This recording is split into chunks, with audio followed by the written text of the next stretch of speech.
Are you not the most pretty fish up in here? I could show you all my fish, and I'm pretty sure, my angel, pretty sure this blue Texas is like the prettiest fish I've ever seen in my life. I can't stop finding different colors in its patterns and body. And it's super smart, dude. It knows I'm watching it. It's showing off on purpose. I'm actually moving my hand on the other side of the camera to, yeah, that's spiked up. She's showing off. Or he. That's a he for sure. Look at those colors. I have another one that's in one of my ponds, but I haven't seen it in forever, so I hope it looks just as gorgeous as this one. Look at that. And an angelfish making a Texas cower down. That's cute. And the giant gouramis just up here like, give me a pond, bro. Throw me in one of the ponds. The angelfish is actually trying to tell me to get the other fish out. Super smart mama fish, I guess you'd say. Yeah, see, these guys are mating pairs, so. Yep.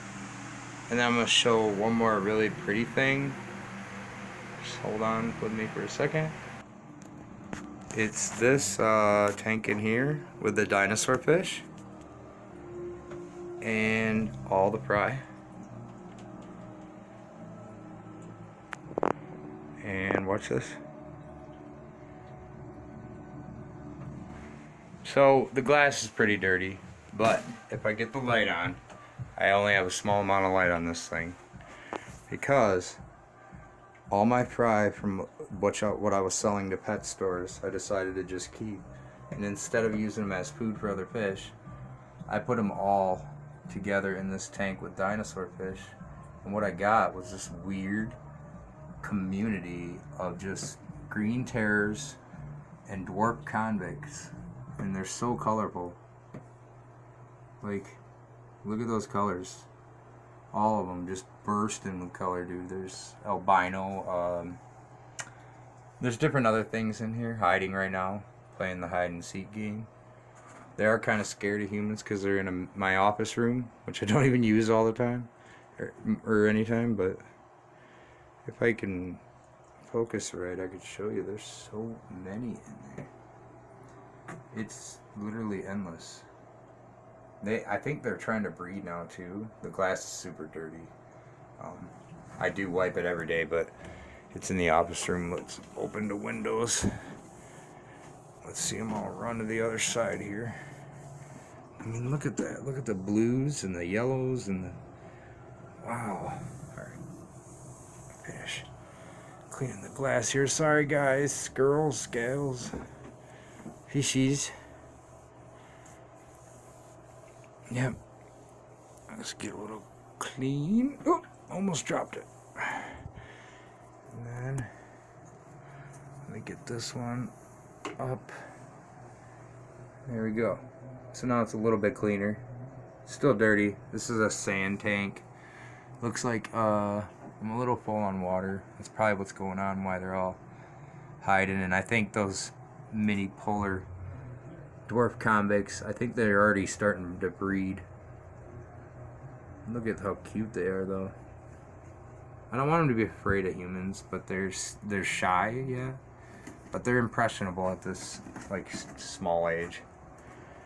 It's so cute. You get to, there's so many green terrors, and they try to blend in with those convicts, but they don't blend in. They're overfed today. Oh my gosh, I dropped too many pellets on accident, so they all big. There's a big one back there. Yeah, all the big ones are hiding right now because they don't like the phone. It has a symbol, a sticker on the other side of it that's probably scaring them away because it's red. But yeah, it's not scaring those little midget fish. The midget fish are cool. They stay this size for the most part. They'll never really get that much bigger. And this will look like an ocean for that long. Look at that albino polypterus dinosaur fish. Yeah. He looked like he's dead trying to eat.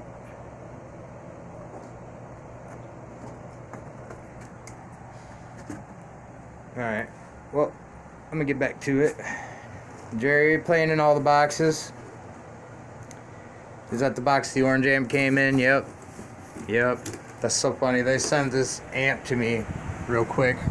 They sent this amp to me in a big box. So I thought, you know, big amp. No.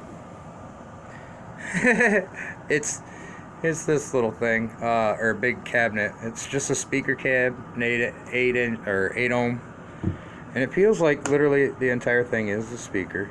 It goes all the way to the edges. It's not like, yeah, it starts right there. So I mean, it's small, but when I put it next to my combo amp, my orange Crush combo, and this one is pretty killer sounding actually, but it just doesn't have enough.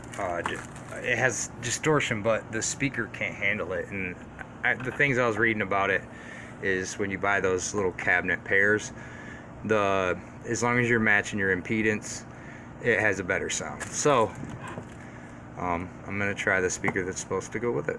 But anyways, yeah, this thing only weighs just a little bit more than just this 8-inch cab, and they're both $100. So this is $100 brand new.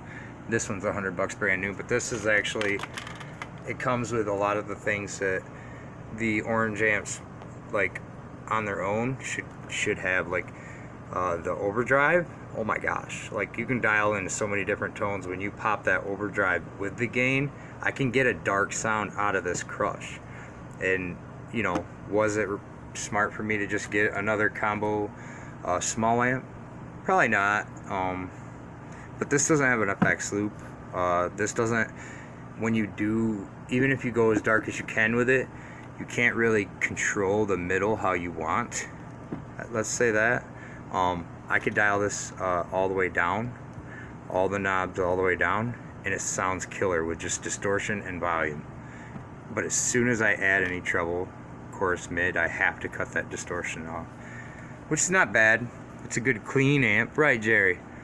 Good clean amp, nice fat tones for crunch and stuff, but just not metal like I like it. So hopefully this black cabinet and the micro dark helps with that chunky metal sound. You know, I'm not too worried about it because I always go up my crate in case that fails. And the trusty crate, still pumping after so many years. Still sounds good. Still sounds amazing actually, and it lets me have all the effects that I'd ever really honestly need. Delay, chorus, flange, and reverb. Yeah, so those are pretty much like your main, you know, effects. So that's cool. And I got other pedals and stuff, but yeah, this is one of my favorite pedals. I'm making this video so long on accident. Might have to cut it into a two-parter. But this is a Voodoo Octave. And I've used this for so many things. You can use the true bypass switch to switch channels on your amp if you want. If you set it up through the back loop, it works that way. Or if you wanna, like with the orange amps, you can boost the distortion and that orange amp itself and you could change the tone of it by just taking the fuzz and turning the fuzz off. Or you could sound like, the best way to describe it is like a Jimi Hendrix sound. When you crank this up, keep the mids in on normal, it sounds like Hendrix, like Boxy Lady.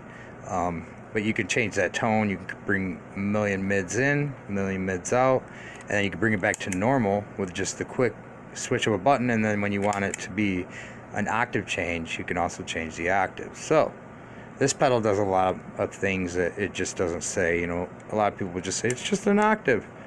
Nope. Honestly, I use this for everything, man. I even like to use it on my stereo for distortion and just messing around. You can cut the mids and it sounds like a Mesa Boogie. It's crazy.